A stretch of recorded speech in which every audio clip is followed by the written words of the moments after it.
we can make amends. Do I think that Mia's mother and Mia's story can affect and change people positively? Absolutely. However, saying that if she relapsed, like that, those are things you should have thought about. Like, hey, the pros are I can affect people's lives positively, but the cons are, you know, this, you know, you may relapse. Like, you have to think about that. And that's your responsibility at home. That's not Candace's, that's not production, that's not anybody else. That's you as an adult need to take accountability for that. And that's not fair at all. Now, speaking of moms, Mia also said something about your mom, you living with your mom, but really your mom lives with you. Can you clear that up for people? Absolutely. My mom lives with me, and so does my dad. And they will be living with me until, God forbid, that they die. I absolutely love having my parents with me. They moved in during the pandemic, left their beautiful home to come, because I was pregnant during the pandemic, and I was working. And so they came, like childcare, everything was closed. Daycare, schools, you all know that. They came in to help me with my kids. They moved in, and then we loved it, and they stayed. Like, I would not have been able to make it without having them. Like, they take excellent care of both my children. I love, like, I have a great relationship with my mom. I have a great relationship with my dad. Shoot, if my aunts and uncles, if I could get them to move down here, I would too.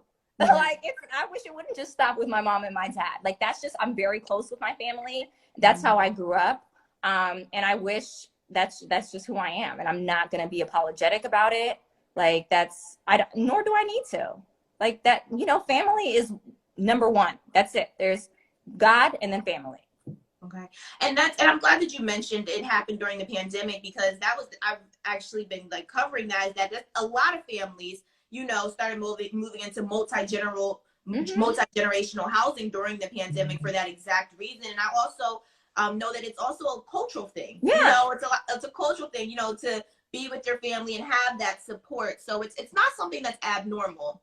It's not. Like, it's definitely cultural. Like, my parents are like, when they first moved here, they were like, oh my gosh, people move them. Did you know that they move them into houses? Like, when they get old, like, they're like, oh my gosh, I hope you'll never do that to me. You know? And I'm like, no, like, I actually saw in the comments, somebody said, well, how does your husband feel? That was my next question. I think my husband loves my parents, and I love my parents, but I think he loves them more. And I think they may love him more too. Like, he loves it. It's so funny. I have, last week, my dad was, Dre looked at my dad and he was like, Dad, you're the GOAT. And my dad was like, huh? And he was like, GOAT means the greatest of all times. And we were just all cracking up. But like, we have a beautiful, like, I couldn't have prayed for a better situation. Like, it's all love here. I love that. I love that. Now, obviously you've seen on the show, marriage and relationships is not off limits. You know, that no one has brought up or said anything about your marriage, but, you know, how would you react if, you know, people started coming for your family and your relationship, which we've seen multiple times on this franchise? Yeah, I mean, I think that's like the easy thing, right? Everybody, it's like, okay, like, think of something else besides somebody's marriage, you know? Let's do something else. I just would probably be like, okay, that's cute. Next. You know, it's like, it's the same thing, kind of like very similar to like how people in the beginning, if they didn't like me, their first go-to thing will be like, oh, Alaska this. It's like, oh, okay, that's played out. Like, okay, next thing. Now, what do you think surprised you? Like, when you joined the show, was there anything that you were like, okay, I was not expecting this. This was a culture shock for me? Yeah, I honestly was surprised by like how real and welcoming the girls were. Honestly, they showed me nothing, honestly, for the most part, like, but love. Like Karen, you know, you see her as the grande dame. I really just thought she was gonna be kind of like real bougie and standoffish. No, she was like, hey girl, like, she was so nice to me. And it was, I think, how real and down to earth the girls are. Got it. Yeah. Got it. No, what would be, I guess, like, your breaking point? What would be your point where you're like, I'm not doing this anymore, I've had enough? I think you kind of have to, I would have to cross that bridge when I get there. I try to think that I'm a very strong person. I'm a person that, like, I try to go off of my faith. And so I like to pray and get a lot of my guidance from God and go based off what feels right. after I've prayed on it. Intuition is very real.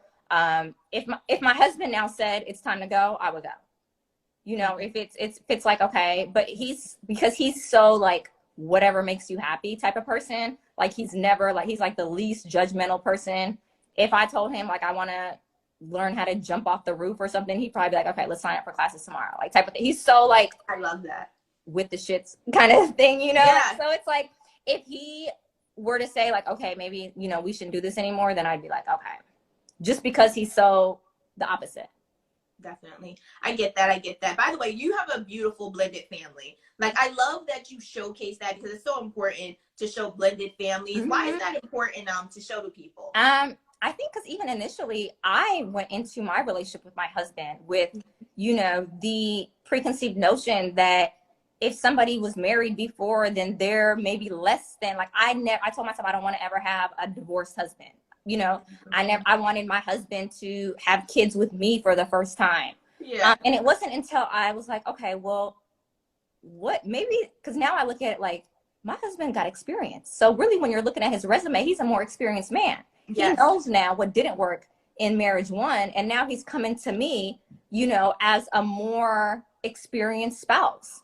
And then with the children, like, children are love. You know, who is going to deny extra love? And that's what my bonus babies are to me. Like, they have been, and not just with me, like my parents, you know, they call them grandpa and grandma. And it's just like, maybe sometimes all it takes is for us to shift our thinking to really look at a situation from a different lens. And I think it's important because that's not what people usually think when they think of blended families. You think of the evil stepmother. You think of like the ex that wants, you know, the man back. And we don't have any of those issues. Like, it's been nothing but love. I love my bonus babies. They have been nothing but added, just blessings